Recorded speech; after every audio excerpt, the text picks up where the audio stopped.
Have you ever wondered what your rights and responsibilities are as a UK citizen, or how to go about getting your voice heard? Throughout this programme, we will be looking at how the UK parliamentary government works.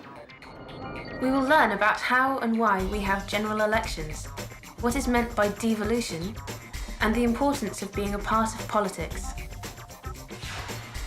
We'll cover topics such as living in a liberal democracy, the electoral process, representation and accountability, the importance of participation and making yourself heard.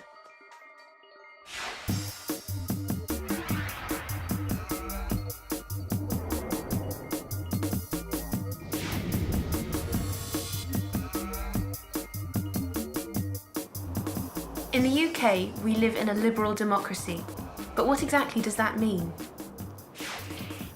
Jo Swinson is one of the youngest elected members of Parliament. She explains what living in a liberal democracy means to her. We're very lucky to live in a liberal democracy, and what that means is that everybody in this country has the freedom to say what they want about the politics that we have and the decisions that are made, and everybody who is over 18 gets an equal share of a vote to make sure that they can make their voice heard. Living in a liberal democracy means we as citizens have many rights and responsibilities. We have freedom of movement, freedom of religion, freedom of association, including the right to peacefully protest, freedom from arbitrary arrest or unjustified police searches, and political rights, which mean that once we reach the age of 18, we have the right to vote or stand for election. We vote because the public have that, so they feel like the public could have their say and voice their opinions about who should rule the country. In addition to political rights, we have legal rights, which include the right to be represented in court, the right to a fair trial, and the right to be innocent until proven guilty. Part of being a good citizen is being aware of our own and other people's rights and accepting responsibility for our own actions. Living in a democracy means that we have the opportunity to have a say in how our country is run. As UK citizens, when we reach the age of 18, we have the right to vote, unless you're in prison, in which case you can't. Each year, an electoral registration form is sent to every household in the UK. The names of everyone aged 18 and over, including those who will be 18 within 12 months, have to be included on this form. This information is then used to make up the electoral register. If you aren't on the register, you can't vote. Once you can vote, you have a role to play in deciding who runs the country and how it will be run. With power comes responsibility, and living in a democracy means we can choose who governs the country.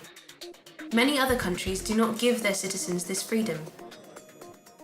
Claire Ward, Labour MP for Watford, talks a little bit more about the importance of living in a democracy.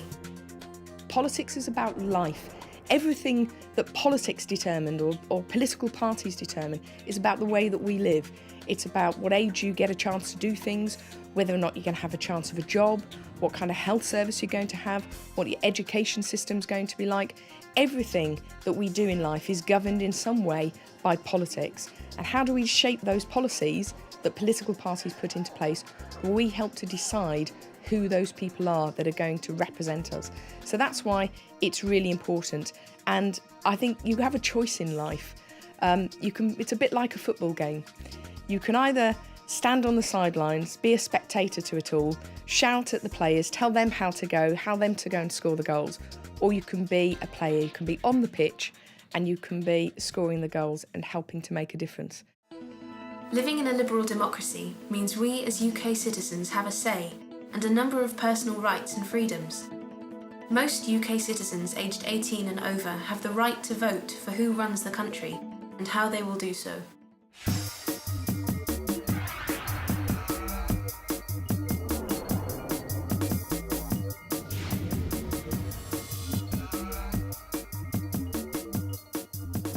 As we've covered already, as UK citizens, we have the right to a fair and free election. We have a choice about who will govern our country and how they will do it. The United Kingdom is divided into areas known as constituencies. The people living in those constituencies vote for their favourite candidate. The candidate with the most votes becomes the local MP and represents all those living in their constituency. Issy Cook is a member of the Young Persons Parliament. Here she explains how she feels about being elected to represent the young people in her area of the country. Well, I did UKYP last year, as I said, and I don't know, I really enjoyed it. Like, there was, so many things that I remember going on the residentials and on all the trips, and you just get to meet so many great people, which is, really nice. And I love going to kind of council meetings, and I know loads of people kind of like, oh no, council meetings, but I actually love them, which is a bit, sad. And I really enjoy, talking to people and getting to know things. And obviously, I like to represent young people and make sure that they get a voice about things, especially that are concerning them, because often, adults kind of make decisions about young people, and that you're not even, had a voice about it. So I definitely think it's a massive an issue to sort out. The purpose of a general election is to decide locally who will become an MP, and nationally which political party will govern the country. The leader of this chosen political party will become the Prime Minister. In the UK, a general election must be held at least once every 5 years. When it is called, each of the constituencies gets to choose a representative. Each voter gets one vote, which they use to pick a candidate standing for Parliament. This process is almost exactly the same for the individuals standing as candidates in the UK's Young People's Parliament, an important organisation that gives young people an opportunity to highlight issues that directly affect them. Frances Churchill from the Young Persons Parliament will talk us through how an election works. It's quite a long process, a general election. When an election's called, all the candidates have to get their names in pretty quickly who want to stand. And quite often people will stand for a party, so that party will then go around and canvass for votes and just sort of ask people tell people why they should vote for them, and then the vote will happen, and it will take place over one day, and everyone who's on the electoral roll and wants to vote can vote. They don't have to vote, but they can if they want to. And then I believe at the moment we have a first past the post system, which means that the party who has the most MPs elected will then become the government, the party in power, and then the runners-up essentially will become what's known as a shadow cabinet, who basically keep the government in check and make sure that they don't have complete, total control over the country. Following a general election, the leader of a political party with the most votes is asked by the reigning monarch to become Prime Minister and form a government to run the country. Lots of people support the candidates and help them with their campaigns. A potential MP needs to get his or her voice heard, tell the people of their constituency, and what they and their party believes in and stands for. Then we kind of just talked to young people and try and told them what our campaigns were, and just was pretty straight with them and kind of explain what UKYP was and then what our campaigns were. And then personally I went round to assemblies from schools in South Gloucestershire. I don't go to a school in South Gloucestershire, I go to a sixth form in St Brendan's, but I did assemblies in there. And I've gone around to tutors and just tried to talk to young people and tell them kind of what I'm doing and why I'm doing it, and hope that that's enough for them to vote for me, obviously. We have our posters, which has got just our 3 basic campaigns, and obviously that's quite important because that's something that people can see when you're not there. We did do a video which we kind of just talked about ourselves and then our campaigns and put that forward, and that was sent around to all the youth centres and all the schools all around South Gloucestershire, which was really good. So, and that everyone got to see that, so that's good. Campaigning is an essential part of the election process. 17-year-old student Matthew Vines actively campaigned for Barack Obama in America and is passionate about young people getting their views across. I volunteered for Barack Obama's campaign in Iowa, which was the first state to vote in the primary process. It was a very long election, 2 years long, and that was 1 year into it. That was the first actual voting experience, and it was particularly important because it was the first state to vote, and so that had a lot of predictive power in terms of how people viewed the strength of the candidates. And so I went up to Iowa. It's just a couple states away from where I live, and went out and knocked on a lot of doors in the weeks leading up to the election. It was pretty frigid weather, well below freezing, and so that was not necessarily the most comfortable environment, but also it was just a lot of fun because people were very nice, even though they'd been being badged about this for a year. And so we just worked to get people registered to vote, to get them to agree to come out and vote for Barack Obama, and then on the day of the election to make sure that anybody who needed transportation would be able to get it, and that everything ran smoothly at all the voting locations. What we spent the majority of our time doing was going to different towns in the state of Iowa and knocking on people's doors. And then we also did phone banking, which is just you have lists of phone numbers to call, and that's easier to do than knocking on doors. For election into the House of Commons, we have single-member constituencies. The candidate that gains the most votes wins the seat. This is known as the first-past-the-post system. Some advantages to this election system include its simplicity. It produces a result quickly, and constituents know who to approach when they have a problem. Some disadvantages of the first-past-the-post system may be the winning candidate only needs to secure the most votes, but more people in total may have voted for the other candidates. For example, candidate A might win the constituency with 1,000 votes, yet candidate B and C might each receive 800 votes. Therefore, while 1,000 people have voted for A, 1,600 have voted for the other candidate. It is possible for the party who forms the government to win the majority of constituencies, but actually receive fewer total votes than its nearest rival. A number of seats are considered safe, and the same party usually wins. This may lead some people within that constituency to think there is no point in voting. MPs should be proud to represent their constituents. They are privileged to be involved in some of the most important issues facing the UK, and indeed, the rest of the world. As a Member of Parliament, this is where the rubber hits the road. I prepare my speeches in the office. I go to the House of Commons, which is about 150 metres from where we're sitting, and try to make contributions which are meaningful either to the people I represent up in Mid Wales or to the country at large. In essence, this job is about talking, but talking with a purpose, so you make a difference for people with your words. All talk and no action is utterly pointless, but when the talk and the action come together, those are the golden days as an MP. The purpose of a general election is to decide who will become our local MP, which political party will govern the country, and who will become Prime Minister. Each voter gets one vote, which they use to pick a candidate standing for Parliament. Our election system is known as the first-past-the-post system.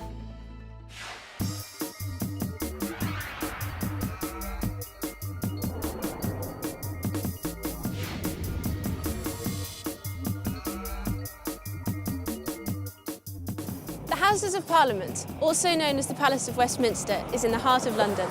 It is the home of the UK Parliament, as well as a royal palace, where in the past many great kings and queens have lived. The Palace of Westminster comprises many famous landmarks, including the famous clock tower, commonly known as Big Ben. More importantly, it's also home to the House of Commons and the House of Lords, where new laws are made and important political issues are discussed. Parliamentary government in the UK is based on a two-chamber system, the House of Commons and the House of Lords. Tom O'Leary, who is head of the Parliamentary Education Service, explains a bit more. Well, the primary difference is the House of Commons is the elected chamber. So when an MP is elected to represent a constituency, they go and sit in the House of Commons to represent their constituencies, and the majority party also forms the government. The House of Lords is a non-elected chamber where you have a mix of hereditary and life peers. So the majority of peers or lords or baronesses in the House of Lords are in there because they've been selected for their life's achievements. The way that the two chambers primarily function is that legislation, as it passes through Parliament, is scrutinised in both chambers. So the House of Commons will look at legislation, i.e. a law or a proposed law, and the at which point it's called a bill until it actually becomes a law. They will look at it, scrutinise it. It will then go to the House of Lords. They will potentially make suggestions called amendments. It will then come back to the House of Commons. It goes through various committee stages, which I won't try and explain. But fundamentally, the two houses agree on the final shape of legislation, which the government has proposed, and it will then go to the Queen for royal assent, at which point it becomes a law. The House of Commons is made up of approximately 650 members of Parliament, or MPs. The House of Lords has about 720 members, known as peers, who are not elected. Many are selected by the Prime Minister, and others are recommended by the Lords Appointments Commission. Senior judges and several bishops are also members of the House of Lords. Baroness Hayman is the Lord Speaker of the House of Lords. Parliament has to represent the nation. And the House of Commons does that in a very clear-cut way through direct elections. We don't have direct elections in the House of Lords. The House of Lords is predominantly appointed now. But in an interesting way, that allows us to do some of the things about diversity that don't necessarily come through the party political system. So we have people from a huge range of backgrounds here who've been successful in the arts or in social work or in business, in medicine, in science. Women have only been in the House of Lords for 50 years. Before that, there wasn't a single woman in the House of Lords. But it does mean that now we have an appointments commission, something like 40% of their appointment have been women. It's a good place for women to operate, and a third of the women who speak for their parties are, a third of the people who speak for their parties are women. We've had 3 out of the 4 last leaders of the House of Lords have been women. So it's a good place for women. It's a good place for ethnic minority members. We've got something like over twice the proportion of ethnic minority members of the House of Lords than there are in the House of Commons, and a whole range of religions. We have formally these bishops of the House of the Church of England, but also we've got Muslims, we've got Jews, we've got Catholics, we've got Hindus, Sikhs. We've got a wide range of religious views here. The main functions of Parliament are to represent the people, examine proposals for new laws, scrutinise government policy, and to debate the major issues of the day. This work involves both houses, the Commons and the Lords. Decisions that are made here affect all of the UK, but Scotland, Wales and Northern Ireland have the powers to create their own laws that affect their own regions. In the late 1990s, voters in Scotland, Wales and Northern Ireland had the opportunity to vote for or against devolution. This vote, also known as a referendum, resulted in all 3 countries having devolved parliaments. Well, what is devolution? Devolution is the transfer of powers from the UK Parliament here at Westminster to 3 separate bodies: the Scottish Parliament, the National Assembly for Wales and the Northern Ireland Assembly.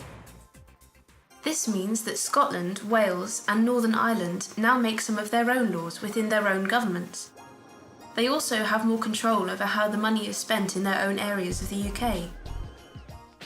In 1973, the UK joined the European Union, or EU. The EU is a group of countries whose governments work together.